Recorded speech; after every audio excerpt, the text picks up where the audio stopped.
বিশ্বে আমরা স্বাধীন গণমাধ্যম চাই এবং গণমাধ্যমের পূর্ণাঙ্গ স্বাধীনতা আমরা প্রতিষ্ঠা করব।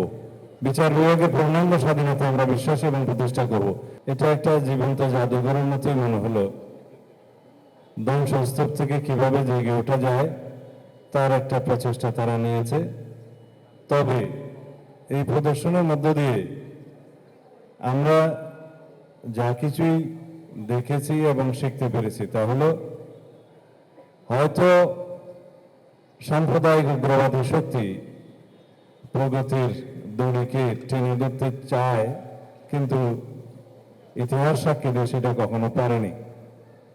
আমরা এই ঘটনার তীব্র নিন্দা তখন জানিয়েছি এবং সুষ্ঠু বিচারের জন্য পদক্ষেপ নিতে তখন দাবি করেছি, কিন্তু এখন যেভাবে হোক আমি স্বরাষ্ট্র মন্ত্রণালয়ের দায়িত্বে আছি, তো সেই জন্য প্রথম আলোর পরিবার এবং সাংবাদিক গোষ্ঠী, লেখক, বুদ্ধিজীবী, সাহিত্যিক সবারই একটা দাবি হচ্ছে এর সুষ্ঠু তদন্ত হতে হবে এবং সেটার দায়িত্ব আপনাকে নিতে হবে।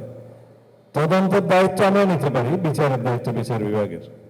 সেজন্য আমরা আমাদের সংশ্লিষ্ট কর্মকর্তা এটা ইনভেস্টিগেট করছে এখন ডিবি, তাদেরকে নির্দেশনা দিয়েছি, কথা বলেছি, তারাও আজকে আমার সাথে আছে।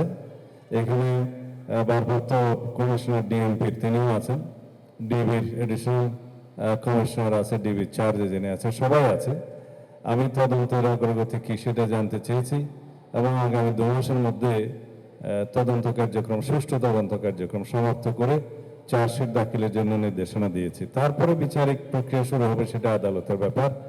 আমরা সেই বিচারিক কার্যক্রমে সকলের সহযোগিতা চাইব, যাতে দৃষ্টান্তমূলক সাজা হয় এবং এই জাতীয় ঘটনা ভবিষ্যতে আমাদেরকে না দেখতে হয়, এই জাতিকে না দেখতে হয়। এই ঘটনার মধ্য দিয়ে সারা পৃথিবীর কাছে আমাদের মান ক্ষুণ্ণ হয়েছে, আমরা লজ্জিত হয়েছি। সারা পৃথিবীর সামনে একটা মেসেজ গিয়েছে যে বাংলাদেশে নিউজ পেপারের উপর যখন খুশি আক্রমণ করা যায় এবং এই দেশের যারা বলতে গেলে প্রগতি বিরুদ্ধে, যারা সাম্প্রদায়িক এবং উগ্রবাদী শক্তি, তাদের একটা রংনামা ভাব ছিল, এই মেসেজটা সারা পৃথিবীতে গিয়েছে।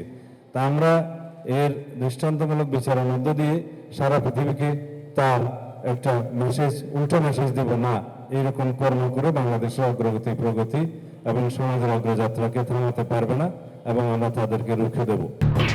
এলো খবরের কাগজ, নিখাদ, নির্ভীক, নিরপেক্ষ।